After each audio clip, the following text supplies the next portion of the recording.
The Chief Insights and Analytics Officer at Procter & Gamble was telling me at a conference I ran a couple of weeks ago that research studies that used to take 3 or 4 weeks now take a week. What used to cost $30,000 now costs less than $1,000. Yeah, that means you can deploy it more frequently in more countries, across more brands, across more business questions. Every product, design, and business decision we make is powered by insights. Will AI help all of us to make better strategic decisions? For 2 decades, David Boyle has been working with the biggest brands in the world to deliver insights that inform global strategies. We discuss the future of insights and strategy in an era of AI. You've got to put the work in, you've got to practice, you've got to try, you've got to experiment. So that does take time. That takes an incentive, which if you're personally motivated, that's great. But probably it takes a corporate incentive, a leadership challenge, and an encouragement. This is episode 25, and we're discussing Faster, Cheaper, Better, AI's transformation of insights and strategy. We talk about how AI is transforming the speed and impact of research, how we're getting better answers and more informed strategies, why organizations must foster a cultural shift to take advantage of AI, that AI can be confidently, persuasively wrong, and that experts will always be critical to evaluating AI outputs. These language models, in particular AI, can be wrong, particularly if used poorly. And when it's wrong, it's confidently wrong. It's confidently, eloquently, compellingly, and persuasively wrong. And so if you're not an expert in the topic that you're using it for, then good luck working out what's true and what's not. David Boyle helps organizations grow by using AI and by finding hidden truths in their audience data. David built the insights team that transformed EMI Music to put audiences at the heart of decisions. He went on to leadership roles at BBC, Masterclass, and Harrods before founding Audience Strategies in 2019. David is the lead author of the Prompt series of books, which offer practical guides for using language models across different industries. Drawing on his background in analytics and strategy, he's become a leading voice in how organizations can harness AI's potential while avoiding its pitfalls. He sees language models as an electric bike for the mind, a powerful multiplier that still needs human steering. Having worked with dozens of the world's leading companies, David brings a grounded perspective on AI adoption. Thank you for listening to the Design of AI podcast. Our mission is to improve how AI is leveraged. We interview leaders at the forefront of AI to unpack strategies and lessons for designers and product teams. If you like learning about AI and how to grow your career, make sure to follow us on your favorite podcasting app. It also really helps if you leave reviews. This episode was hosted by RP Drake Figueredo, the founder and head of product strategy for PH1 Research, and Brittany Hobbs, VP Insights at Huge. Please make sure to subscribe to our Substack to get the most important strategy, news, and training insights at designofai.substack.com. David, thank you so much for joining us. You've had a fascinating career and helped many industry-leading organizations to understand their audiences. So where does your passion to deeply understand audiences come from? Well, that's a good question to start with. I think I stumbled across audience research in strategy consulting, where we were trying to use data of every kind to solve big strategy questions. And audience research was a strange one for me because it was kind of siloed off somewhere in the organization at the client. The strategy people often didn't have access to the data. They had a presentation, but not the data, maybe. It was kind of hard to get hold of and kind of expensive and all this weird stuff. But we got it. It was really, really, really, really powerful.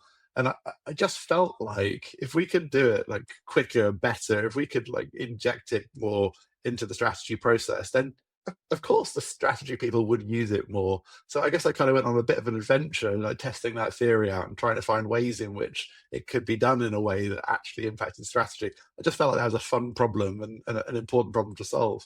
Silly question. Why have you found then that market research is usually separate from strategy?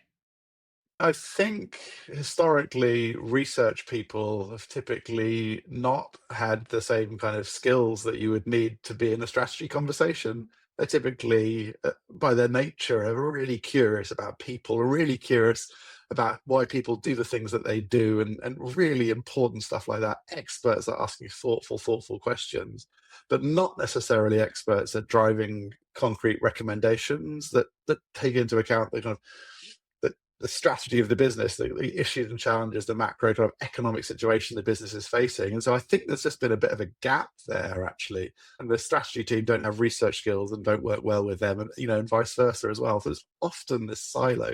So one of the big themes in the industry, like how do we break down this silo and get strategy people into the research team, and then also get research people into the strategy team as well.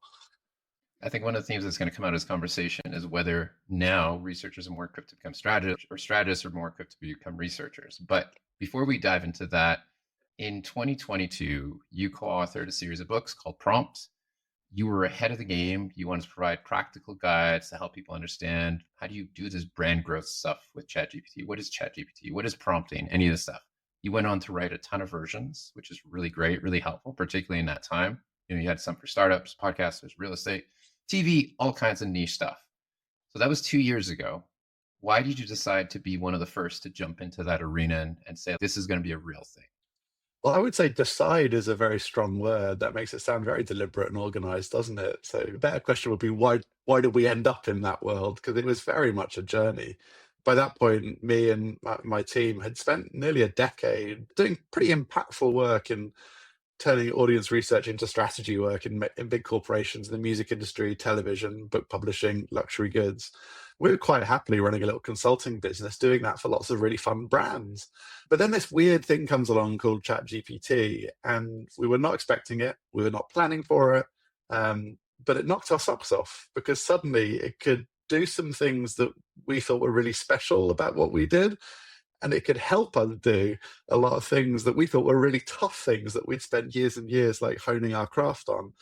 And I guess there's a couple of things you do in that situation. You run away or you run towards the thing. And we ran towards it. And we thought, wow, there's ways this can help us do our jobs better, help us be quicker at what it is we do.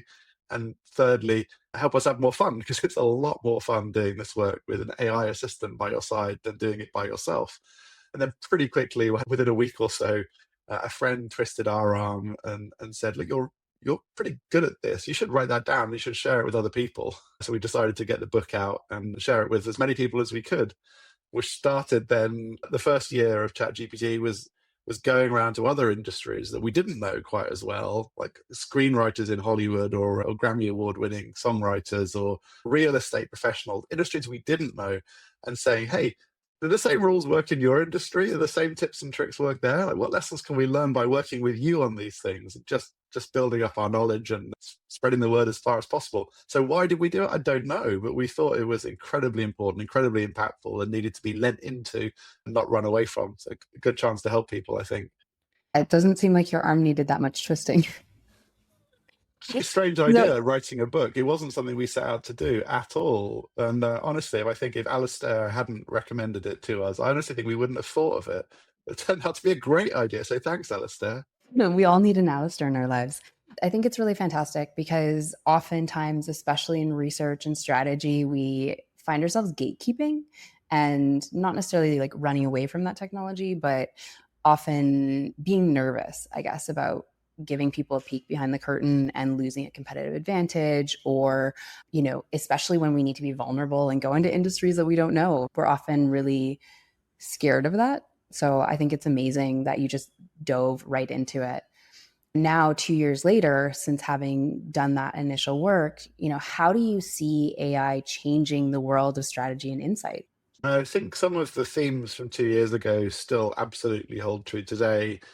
And then there's some new themes that have become clearer or enabled by technology. Most of the truths were there 2 years ago. And that is that every single thing we do as knowledge workers, as people who think or write or research for a living, every single thing we do can be helped by this technology. That's a really, really bold, really, really big statement with tons of implications. Originally, we used to say, trust us, because we're experts in market research and strategy, and we tell you this is the case, But within 6 months, we said, you don't need to trust us anymore. There's plenty of great academic studies that have carefully tested this with real human beings, and it turns out to be true.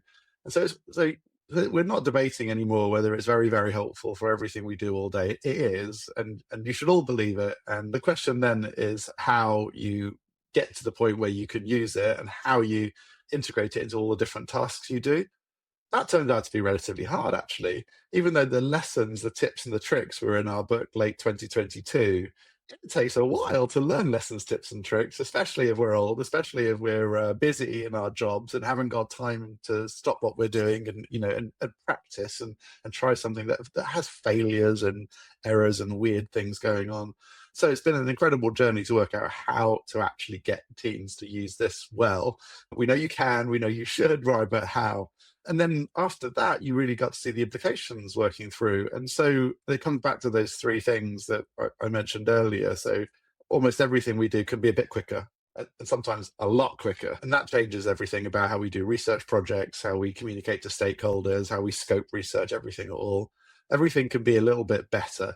That changes the type of work we can do. We can do slightly better work in slightly more products or slightly different industries, or have slightly more nuanced recommendations or bolder or clearer recommendations.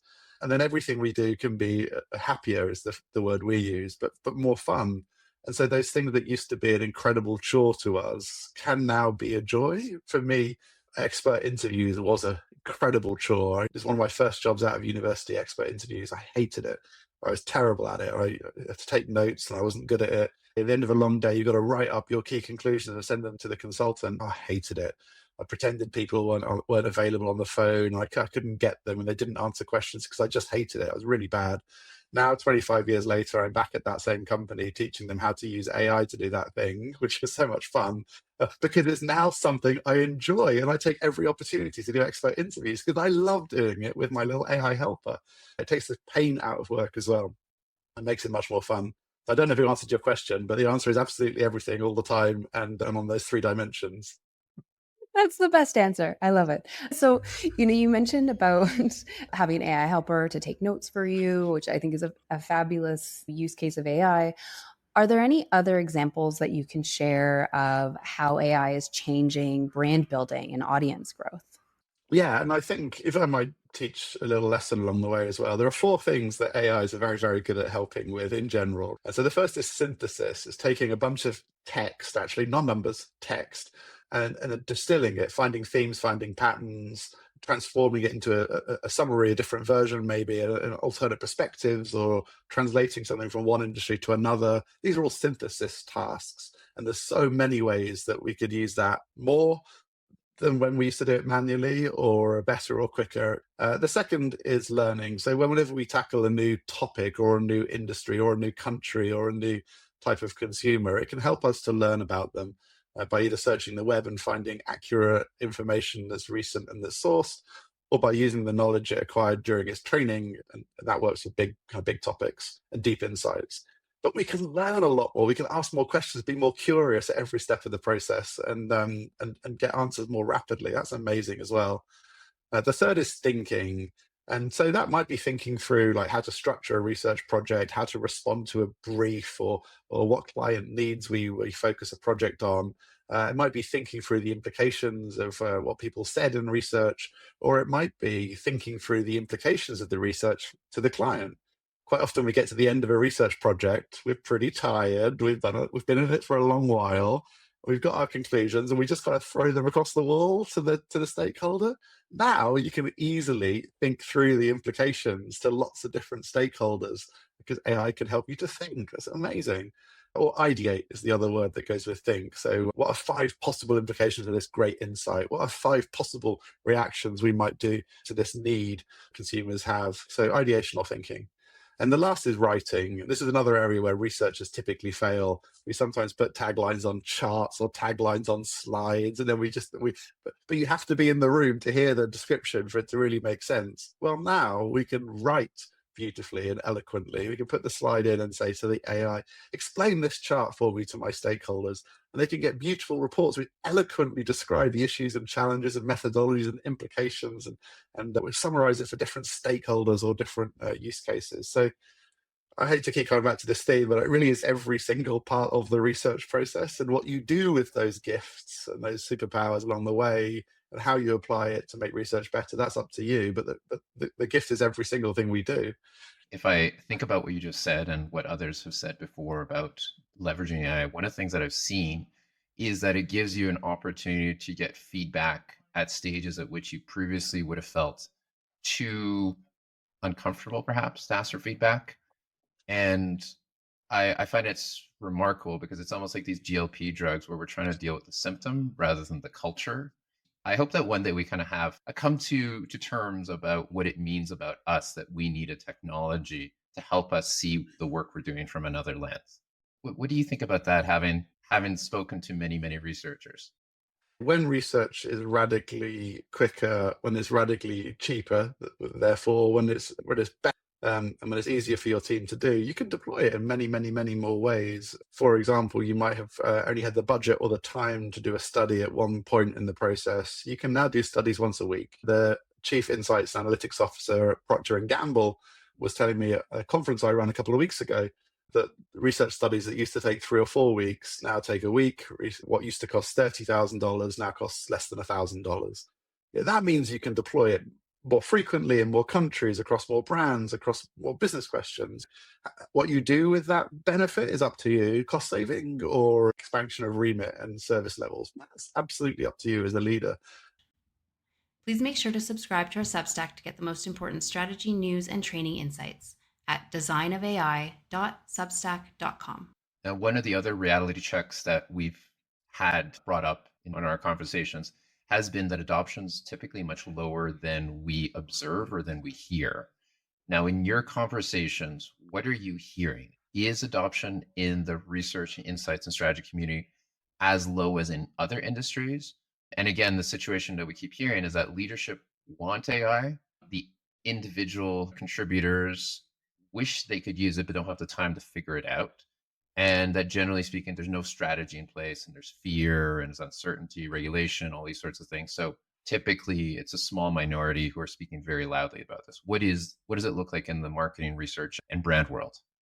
Yeah, that all sounds very true. And I should say, yeah, we've done deep work in the market research world, but also in everything from corporate communications to, as I say, screenwriting or script writing, through to leadership teams and consulting. And so I've seen all of them.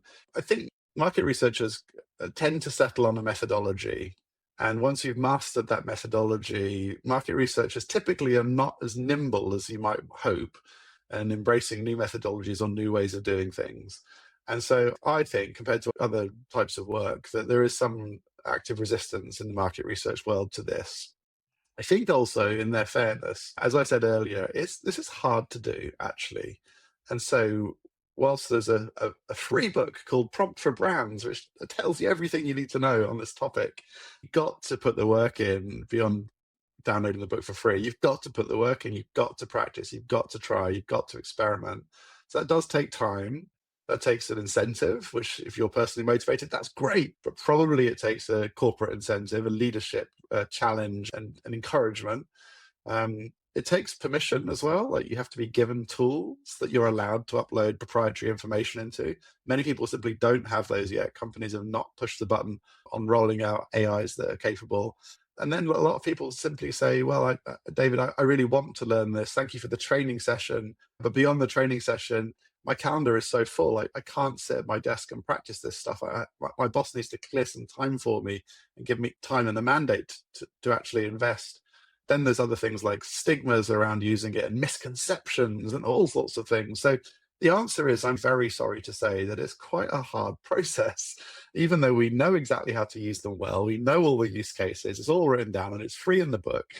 To actually get across the line with a team really using it does take time, effort, leadership, permission, tooling, all sorts of other things. So yeah, smart people will pick it up, work it out with ChatGPT on their own in their own life. But to bring it into the corporate world requires a lot of extra stuff. And I'd say, yeah, programming is the field where it's most naturally been adopted. And it seems to be pretty standard in any kind of modern, they're doing coding. A lot of places still aren't using it. There's still work to do, even there. But outside of that, I don't think there are any categories or types of job where it's widely commonplace in the corporate world yet, unfortunately. And do you find that adoption is higher in any particular vertical or industry or type of role right now? Is there one that seems to be leading the pack? Or similar to our recent conversations, is it more of a generational thing where young people are more willing to experiment? It's a generational thing for sure. Younger people are more happy with ambiguity and with non-deterministic answers. Older people get stuck in the idea that, well, it's different every time. That seems strange. Or, well, I sometimes can't rely on it. Well, therefore I can never rely on it. And so, yeah, there's definitely some of that. That's, by the way, very easy to overcome. We do a lot of one-on-ones with senior leaders or CEOs even. If you give them a safe space to be honest about their challenges, you can very quickly overcome those challenges and get them using the thing, which I take as a good personal challenge. So I do think it's very, very, very, very mixed. I think it depends on the job you do. Very simply, the more text that comes your way, the better suited you are to use these things. And so some people simply don't do a lot of writing or don't do a lot of reading. Their job doesn't require it. And so it's harder, not hard, but harder to find use cases. If you have a lot of reports coming your way, you need to synthesize, or a lot of open-ended comments coming your way, you need to synthesize, or you do a lot of communication, a lot of writing, then these naturally suit AI. If you do a lot of numbers work, you probably don't start with AI. It's probably other things to do. But no, I really think it's very, very mixed. The only dimension I found that's very useful is, well, it's not very useful, but it's insightful, is that there are some people who love the idea of semi-automating their work. I always have. If there's a way that I can, instead of me doing it, have my team do it, great. If there's a way instead of them doing it, we can have a machine do it, great. Because there's loads more we can do. And the sooner we get the stuff that we've now mastered off our plates, the sooner we can move on to other stuff. We've always thought that way and built those systems, which might be why we led into this. There is a type of person, God love them, who does not want to do that under any circumstances whatsoever. They love handcrafting audience segments, possibly, or handcrafting communications, or they love writing a song from scratch originally with no support or inspiration, whatsoever. I think of it as a bit like the farmer's market in the world of farming. Like, there will always be a role for people who want to do small batch, handcrafted artisan work. Most of our audience are builders, so not necessarily handcrafted, or they probably wouldn't be here. These are people who are working on product teams or working at agencies, and they've grown accustomed to research being synonymous with testing. They're thinking about tactical execution level questions, which generally are maybe a little easier for us to offload, right? So when they're thinking about that kind of execution level question, what should they be leveraging AI to do? Like, how do you expect that those types of careers would shift over the coming years? Well, I think we talked about this briefly earlier, in the sense that I think you can just do a lot more research now. Once you've mastered these skills, these foundational skills, and how to work well with a language model, really foundational skills, the same skills you'll use to write letters to your family, the same skills you'll use in your hobbies, the same skills you'll use in testing and every other part of your job, the same skills. Once you've mastered those skills, you'll just be able to do a lot more research, a lot more testing. You'll be able to think about the scope of it more clearly, and maybe come up with new ideas for the scope of testing that you might do in the first place. You'll be able to plan tests more quickly, more rapidly. You'll be able to communicate those tests to your leadership team, to your teams, more clearly, to get them on board or get their feedback, because you'll write them up more thoughtfully. You'll be able to analyze more, particularly more open-ended responses than you did before, or even more videos of user interaction, or more video feedback, which was a pain and costly before, now is close to zero cost of analyzing. So you'll analyze a lot more richly. You'll ask more questions of that feedback that you do get, and use it for more decisions. You'll find more insights from it, helpfully, with AI as well. But once you found the insights, you'll communicate those more clearly to the business. You'll get buy-in more clearly, more quickly, for the types of decision you want to make, the kind of next steps you want. More action will happen as a result. But I genuinely think all of those things will happen. But I hear what you're saying about testing versus strategy. And this is a kind of frustration of mine with the research world. We spend, as a field, we spend too much time on tactical execution and optimization, and not enough time on strategy work. Well, everybody can now do some strategy work, and it might not be great, but everybody can now ask a language model to step back and think about, and the phrase I would use is the deep underlying needs that might cause a user to want to engage with my product or platform or brand. Everybody now has that capability of exploring those, thinking those through, and thinking about the implications of deep category related needs, deep underlying needs for their product or their testing or their brand.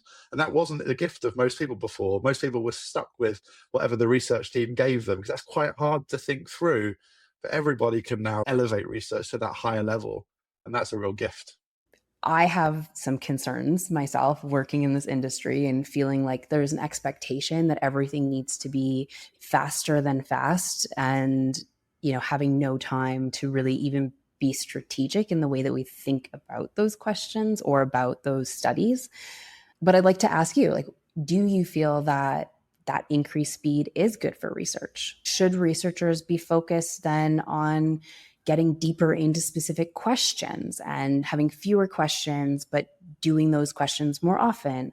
Or should we be working on projects more shallowly, where we're just really quickly going through and answering more things more quickly, if we are going to just continue down this path of exponential speed? I do think we're stuck in life, which is that everything goes quicker every year. I think it did before computers to post computers. It did computers to the internet, internet to social, and social to AI. I think every one of those has brought the ability to communicate more rapidly and think more rapidly and do more and be in more countries and more platforms. And so everything's quicker and more complex than it was. We're stuck on that never-ending cycle. And so I find it very uncomfortable, and I think there's a lot to worry about just doing more frequently. That pace of life is radically different for me now than it was 2 years ago, before, or 2 years and 2 weeks ago, before ChatGPT launched. And so that is the reality. I think it always has been the reality as well, except we've had this little step change. I don't think it stops strategy or blocks strategy, because I think you can be strategic at that pace now. I do much more research for many more brands in many more countries than I used to.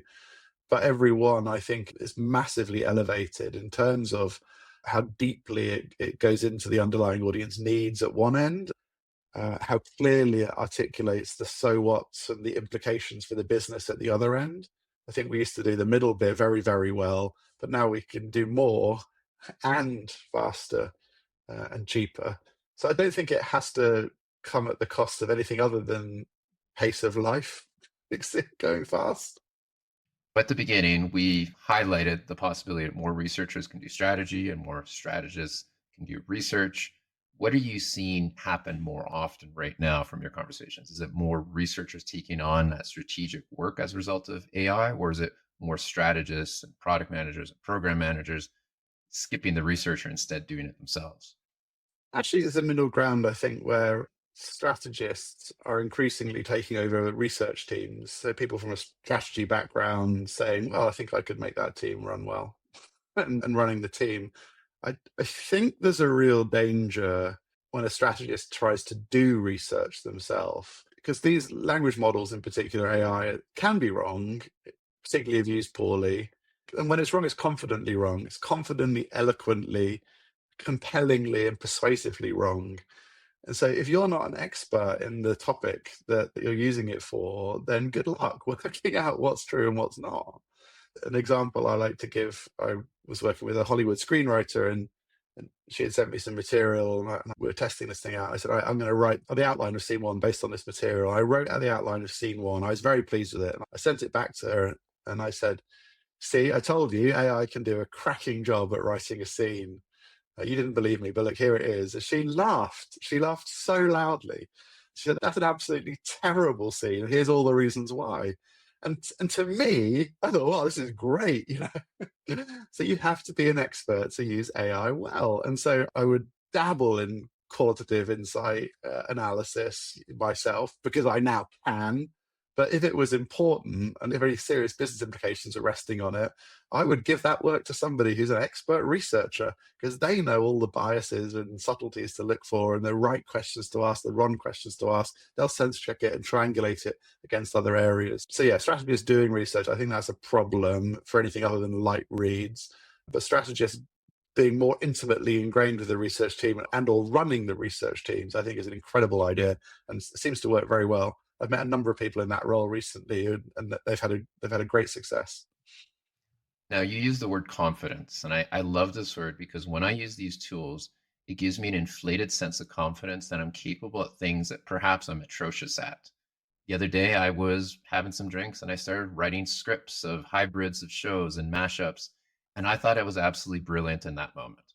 But these tools don't give you that reality check. They don't tell you heat check saying, you're not really that funny. You're not really that good. How can we as individuals who are experts, usually in one or two domains, really, and you use the word researcher, but researchers are a blend of maybe 20 or 30 skills. I'm exceptionally good at maybe two of those, but it might inflate my ego to think I'm good at 15 or 20 of those. How can we have an interplay with our colleagues or with these tools so that we use the tools to enhance what we're great at, not take over other people's domains that we should be collaborating more effectively with? Yeah, I think that's a perfect call to arms, actually. I think there's two angles to it that sound important to me. The first is about foundational skills. And this is really what the books that we wrote try to achieve and our training tries to achieve. And what I would advocate to people as being the thing that will help you in all of this, everything we've talked about today, which is if you know how to use these things well, if you've learned the rules, the tips, the tricks, the guidelines, and if you've practiced, then you actually know you have a pretty good feeling actually of what a good use case, a bad case is, how you need to check something, what you need to check, that kind of thing. You build up that. So I think in practical terms, once you build that up, you make fewer mistakes and you're overly confident fewer times. I think that's half the problem. I think the other half is honesty, transparency, and culture in organizations. And so in the old days, if you sent a paper to a colleague, they would think to themselves, you've obviously spent a long time on this paper. These are your deep entrenched views. You care passionately about it. You've reasoned on this topic and you are standing behind this thing with all your might. And so, yeah, I'm sure that's fine. Quite a lot of the time.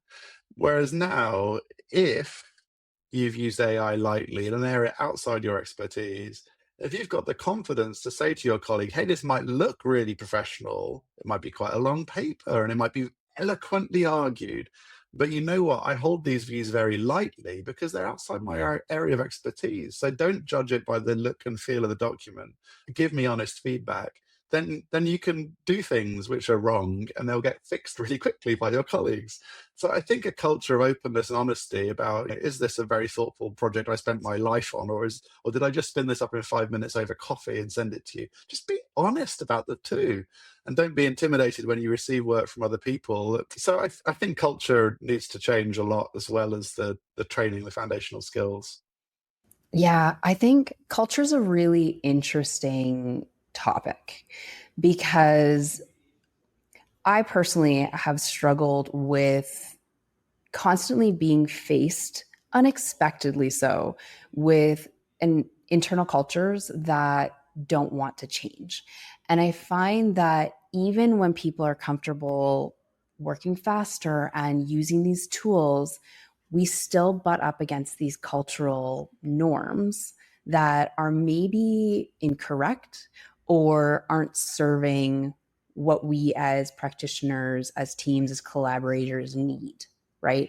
And again, I think my personal worry with the pace of work and with the expectation that comes with that is that's just going to continue to increase anxiety, to increase the pressure that people feel to perform versus taking a step back and identifying like what is the right part of why we're doing this work, or what ways in which a culture needs to change, whether that's internally for our own teams, for ourselves personally, or for the clients we're working on.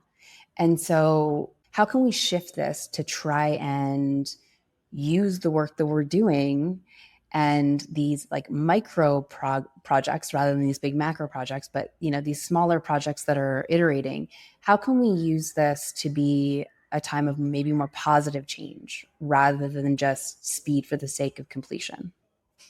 Yeah, that's a really good question. And I think you're absolutely right on that challenge. I quite enjoy speed. I quite relish the idea I can do more in the time I have, but not everybody does, and that's okay. So on the one hand, you've got a challenge, which is that if a senior person can open ChatGPT and get most of the way there in 10 minutes, it's just not going to be okay for the junior person to say, I need a week to do this. And this is the kind of discrepancy we're talking about here. And on the one hand, it's just not okay. On the other hand, it's always better if the expert does it, the junior person who's actually got skills in that area, if they do that thing, if they're actually a specialist in that task, it's always better if they do it.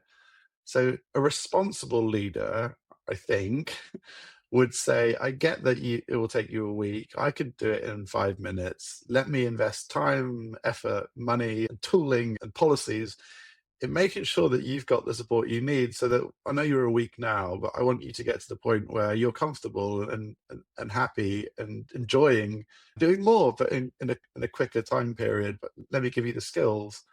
A responsible leader. I think part of it is also, though, that the type of output that we need to have changes, right? Like, you're not, like, one of the things that I'm constantly trying to drill home with people is we no longer live in the world of a research readout.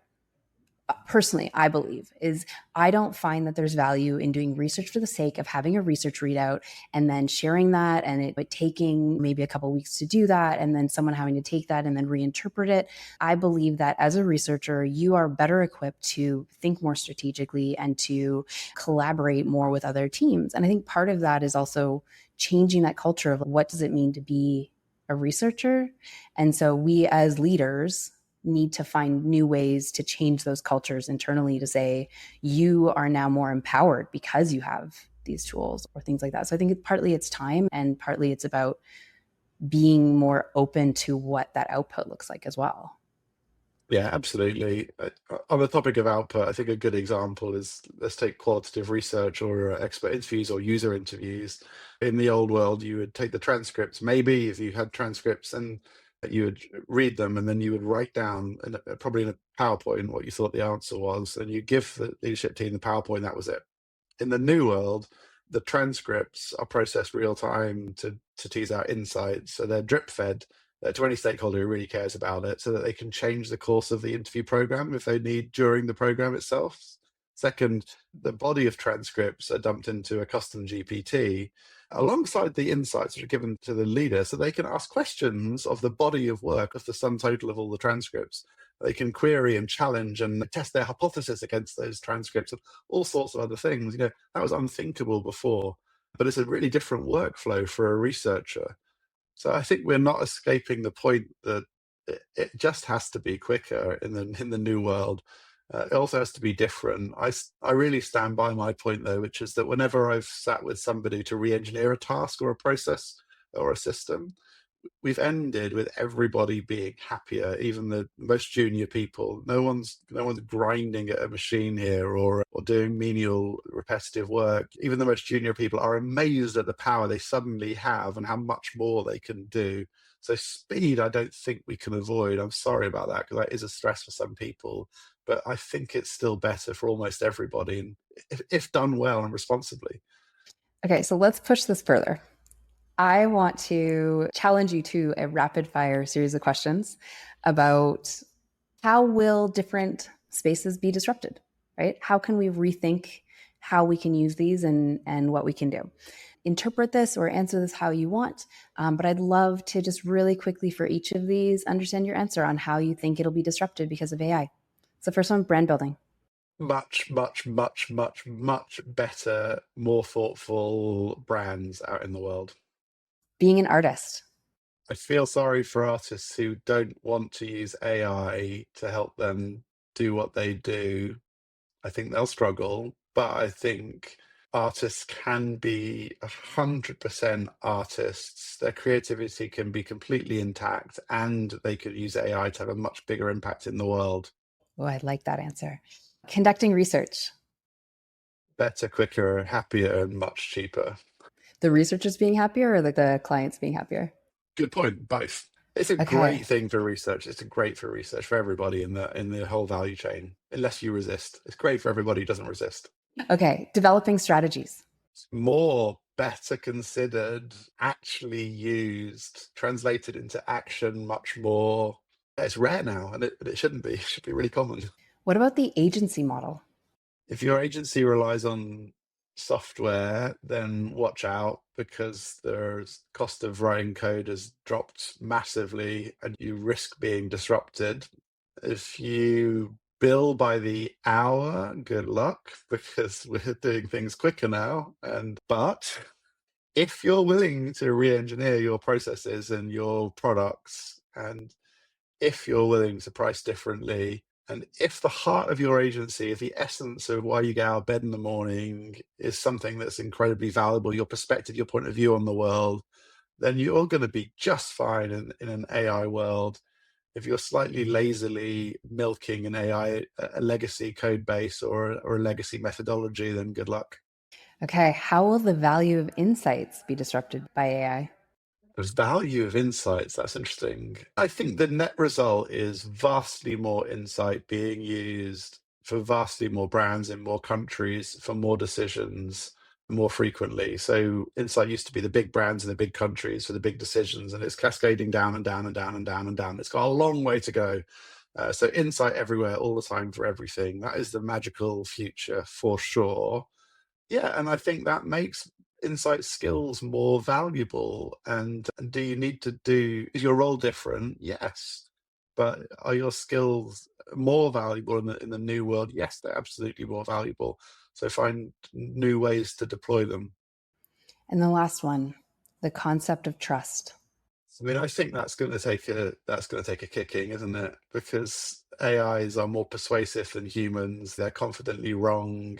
I can't tell AI video from human video, AI art from human art, AI music from real music, AI insights from real insights in industries I don't know well. And so we've passed the point on most things where you just can't tell. And so trust needs to mean something different in the new world. Whoa, that's a good one.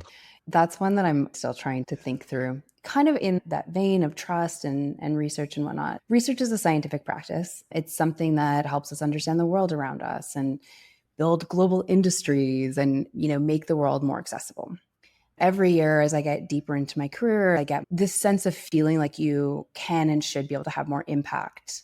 Working in agencies or working in product, it feels like industries are valuing research less, and that we're kind of seeing this divide, right? Where it's becoming more transactional. It's becoming much more about, well, how do we just validate something that's been done? Or how do we identify what color button we should use?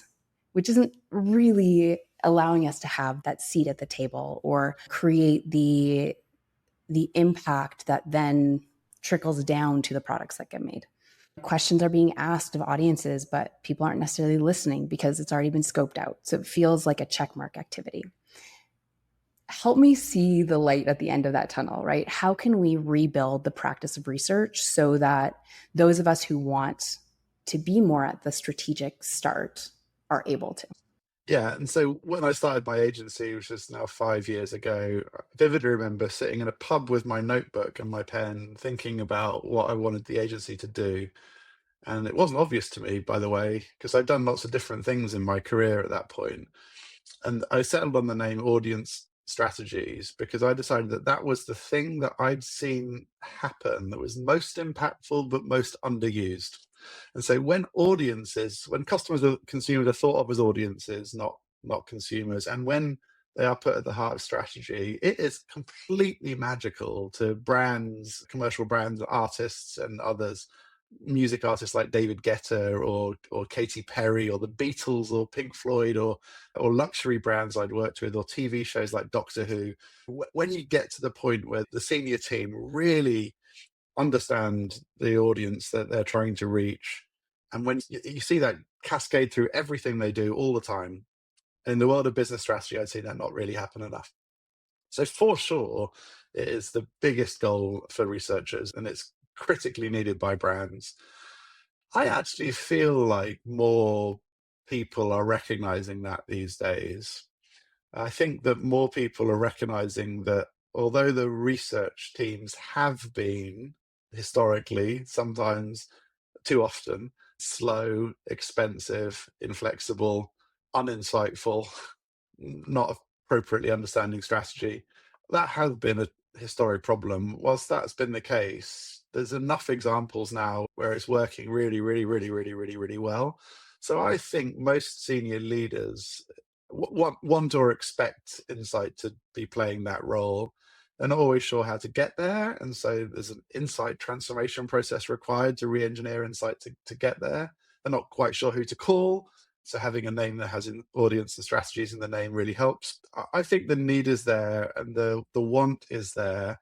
I think it's our job to help people see that path, to help them see what it is we can do to enable that. What is our manifesto, our point of view, our perspective, our solution to that problem. So I have hope that it's just about connecting the dots now. I'm very positive and optimistic. Wonderful. Now, my focus is much more on the product side of things, some of the agencies as well, but generally these are people who are getting rushed to get answers or rushed to validate things. They're rushed in so many ways because there's already deadlines and they have giant roadmaps and they just got to get it done. But at the same time, in this field, there's an increasing need to do foundational research. But a lot of these teams aren't equipped to do foundational research because generally academics are brought in to do that. But nonetheless, these teams are being asked to boil the ocean, as they say. How should product teams and agencies be leveraging AI to overcome some of these barriers and get the answers that would be impactful or that could actually transform what they're doing? I recognize the problem, first of all, having worked with product teams closely in tech companies. So I really see that pain. I don't know the answer. One thing you can do if you're in that position is to sketch an answer to the research that you want using AI. And so I'll give you a non-product example, but there was a big global entertainment company and they had about £500 million of investments they're about to make, and there was no market research. And so we worked with their insight team to just use AI to work out for each of the investments the impact it would have on different audience groups, the audience segments, and took that to the board just as a straw man to say, hey, look, these investments are coming anyway. Here's the kind of insight that you need, the kind of logic. And this is a rough estimate of the kind of segments and the kind of rationale behind each of the investments. That really catalyzed thinking. It was, by the way, I think good enough to make a bunch of decisions because it was run by experts, but also it kickstarted the research program to do that properly, to actually interview consumers and do qual and quant in multiple countries and actually do the work required. So it unlocked the investment by showing what the answer kind of might or should or kind of could look like. And that's in the gift of even the most junior product manager now. And if you don't know how to do that, that's fine, because you know what? AI can teach you how to do that as well as doing it for you. And so don't stand by it because you're not an expert in that topic, but you can say, look, I want something that looks like this. Look, and hey, leadership, if you had something that looked like this, wouldn't that be great? We used to not deliver that sketch until the end of a big research project before. We deliver that now on day one. Then the research project is about validating and refining and enhancing it. So that power is given to anybody. Just don't bet big on it unless you're a researcher. Good enough is a term that's used way too often in product world. And when we think about research, what good enough looks like is sampling bias error. It is basically speaking to the wrong people, asking the wrong questions. Now, AI compounds this because if you have the wrong methods going in, if you're asking the wrong prompts, asking the wrong questions, AI will spew out nonsense quite a lot. Yesterday, I was doing desk research on something and it created and fabricated something for me, and it doesn't flag it in any way.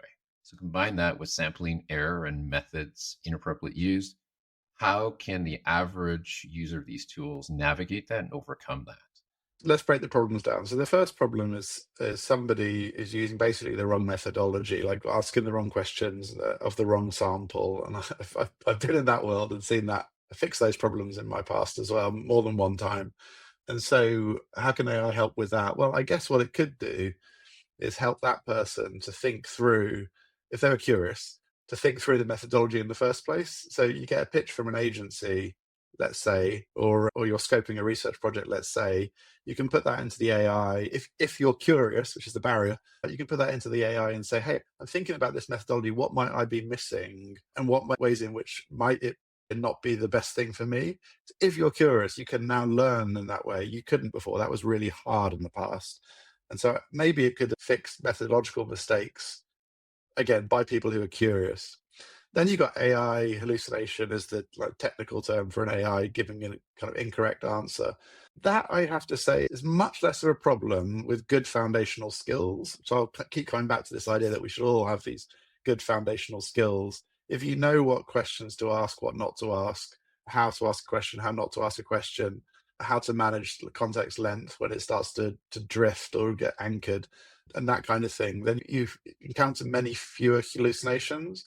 Also, if you're aware of them, you can do at least a couple of things. You can ask it to only answer in situations where it's confident, because genuinely they know when they're not confident, actually. So, there's a bunch of kind of just foundational skills. They will not fix the hallucination problem. Absolutely, they will not. But they will mean it's far less common and far easier to kind of to detect and sense check. For example, I might do a piece of work in one window. So I start with some source material, derive some things from it, end with my conclusions. I might then put just the source and the conclusions into a completely separate chat and say, hey, try and deliberately provoke it. Say, hey, sense check these and find the errors for me. Not, is this good? Yes, David, that's great. No, find the errors for me. And it doesn't have any evidence that it's done the work itself. So there's methods like that that you can use. So yeah, some combination of learning by inquiry and foundational skills, I'd say. I love that piece of advice about using it to also sense check itself or to ask it to only respond when it feels confident in the response. There's a lot of people who just, especially when it comes to research, they go, this is great, I got it so fast, and they just run with it and just assume that that's exactly what it is. Do you have any final advice or insights that you would like to share with teams who are building products with AI? I don't want to sound like a broken record, but this technology, language models in particular, are completely well established now, completely proven to be massively helpful in quality, speed, and in happiness of work. And so you've got a choice out there. You've got a choice. Do you want those benefits or not? That's up to you. Only you can do that. And if you do, we actually know how to get those benefits. My book is free. We actually know how to do it, but I'm really sorry, you've got to put the time and work in. So I think it's worth putting that time and work in. So I stopped what I was doing, cleared my calendar, and just obsessed over this when it came out. And I love my job now. It's so much more fun than it used to be with my consulting work, my strategy work, my product work. And so that is the gift that you can have as well. Happiness, that joy. And but I'm really sorry, you've got to put the work in, you've got to practice, you've got to invest, you've got to, try and fail. But it's really, really worth it. And I promise you, it will change everything about how you do your job and how you feel about your job. And if you don't believe that, then reach out. I'll talk it through with you for free. Or if you struggle with that, then don't worry about that. Reach out and I'll tell you how to do it better, because it's so magic. You should be doing it. Fabulous. I love that as our kind of closing thought. But very last thing, where is the best place for people to follow along with your writings and analysis or reach out to you? Oh, well, you should definitely go to prompt.mba and download one of the books. As I say, they're all free. There's no hidden motive there. We're not trying to sell you anything. They're just free. Go get one for sure. Everything you need to know is in there. LinkedIn is the best place to follow me, David Boyle, and my username is Beglen. That's my middle name, Beglen, or X, FKA Twitter. Then, yeah, Beglen on there as well, my middle name, Beglen. So, yeah, or any way you like. And I would love to hear your challenges, issues, and hopes and fears. Thank you so much, David. Thank you. It's been a real joy. This episode was hosted by Arpi Drag Figueredo, the founder and head of product strategy for PH1 Research, and Brittany Hobbs, VP Insights at Huge. Please make sure to subscribe to our Substack to get the most important strategy, news, and training insights at designofai.substack.com.